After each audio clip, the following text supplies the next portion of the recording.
Hello, everyone. My name is Gregory, and this is The View from Out Here. Today, I want to talk about the attempted assassination of the former president that happened last Saturday evening in Pennsylvania.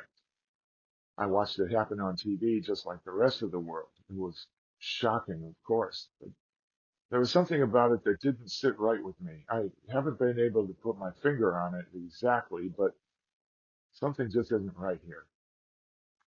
Now, I'm old enough to have lived through several assassinations of public figures, starting with both of the Kennedy brothers, Reverend Martin Luther King Jr., Malcolm X, John Lennon, President Ronald Reagan, all the way up to Representative Gabby Giffords, and there are more. All of them felt shocking and traumatic, and I didn't get over my shock for several days after each of them.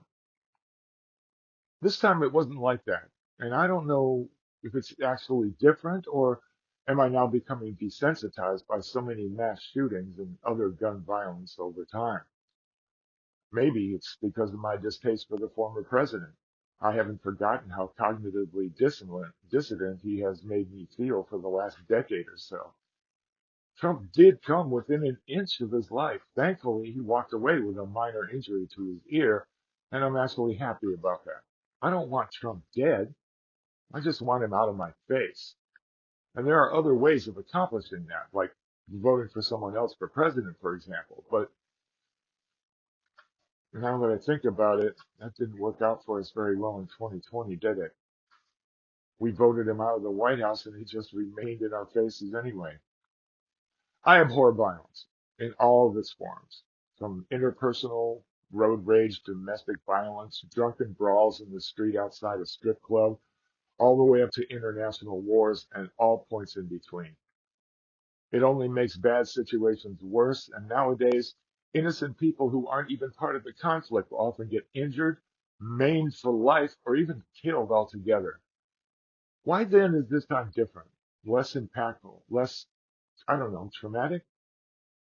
I don't honestly know, but it makes me suspicious about what happened this past Saturday. Now, I'm satisfied that every possible angle of this story is already being extensively covered by citizen journalists on social media and the mainstream media alike. You don't really need me to take it apart for you. You already have an opinion about it. By way of full disclosure, I'm in the camp of people who are suspicious of this attempted assassination. I'm fully aware of my bias, though. I'm aware that I want this to be a staged PR stunt, and I've been looking for evidence to support my bias. This is the type of publicity stunt that I believe the dump truck would absolutely do if he thought it would play out in his favor. I'm going to play a clip for you that crystallizes the essence of how I see Donald Trump in something like 5 seconds. I'm sure you've seen it before. This is from 2018 at the NATO summit. The dump truck was president at the time, and all of the leaders of NATO were gathered together, and they were setting up a photo op for the press. It's from Yahoo News. Have a look.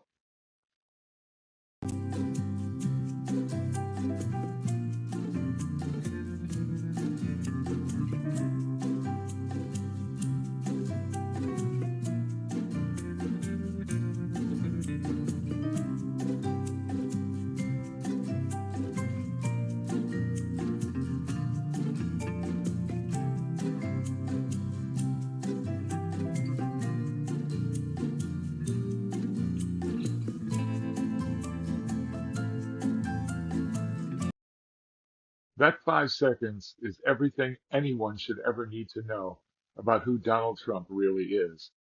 Like you, I'm pretty familiar with the Trump brand by now. It's been in our faces every day for over a decade. I can only imagine what this is like for New Yorkers. They've had Trump in their faces for over 50 years now.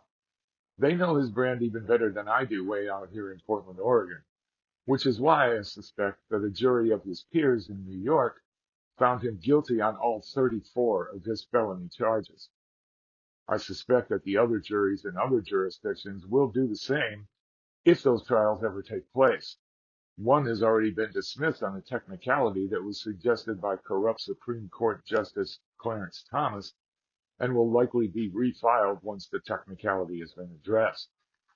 That is, unless the dump truck is reelected, in which case none of the remaining 3 trials will ever take place. He will simply dismiss them. The fact that a crime is not prosecuted does not mean that it never happened. It only means that it wasn't prosecuted. And this leads me to another side fact in this mix. Donald Trump is absolutely masterful at dismantling the rule of law. Through the Mueller report and collusion with the enemy, 2 impeachments, and a videotaped attempt to overthrow the government of the United States, and 4 years later, still hasn't been brought to justice for any of it. The man is an artist. In a worst case scenario, at least we have those 34 felony convictions, 2 congressional impeachments, and a civil judgment for one of his many sexual assaults. But what is bothering me with this assassination attempt isn't about any of those things. What's bothering me about this assassination attempt is how the dump truck bustled his way past a group of genuine heroes to steal that glory for himself, just like you saw in the video. Shots were fired and something grazed his ear and he hit the ground. That's what you're supposed to do. The Secret Service immediately surrounded him to protect him from harm. That's what they're supposed to do. Once they learned that the threat had been neutralized, those agents stood him up and began to rush him off the stage to safety. Then the dump truck makes them stop, break protocol so that he could put on a victimization show and pound his fist in the air as if his actions were somehow heroic. Meanwhile, Buffalo Township Fire Chief Corey Comparator, a few yards behind him, at the first sound of bullets, immediately sprang into action, putting his body between the danger and his wife and 2 children. Sadly, he lost his own life in the process. He gave his very life to save others from harm. That is an act of heroism. 6 Secret Service agents immediately put their bodies between the dump truck and danger. Those are acts of heroism. And 2 other people were also injured, both more seriously than Trump. And several attendees alerted the police to the gunman climbing up on a nearby roof. 2 days later, Trump shows up at the Republican National Prayer meeting with a conspicuous patch over his ear for an injury that didn't even require stitches, working his stolen glory for all it was worth. No, what bothers me most about this assassination attempt was that there were many brave souls in that field in Pennsylvania last Saturday evening. That field was crawling with genuine American heroes, and not one of them was named Donald J. Trump. I want to thank you for hanging with me so far, and if you're finding anything of value here, please take a moment to like or subscribe or even comment. It'll help a lot. And please don't forget about my book, Basic Video Production, Everything You Need to Know to Make Video Like a Professional, and my childhood memoir, Searching for Saint Germain, the true story of a gay Catholic orphan. You'll find links for both in the description below. And if you have Kindle Plus, you can read both of them for free. Meanwhile, my name is Gregory, and this has been The View from Out Here. Much love.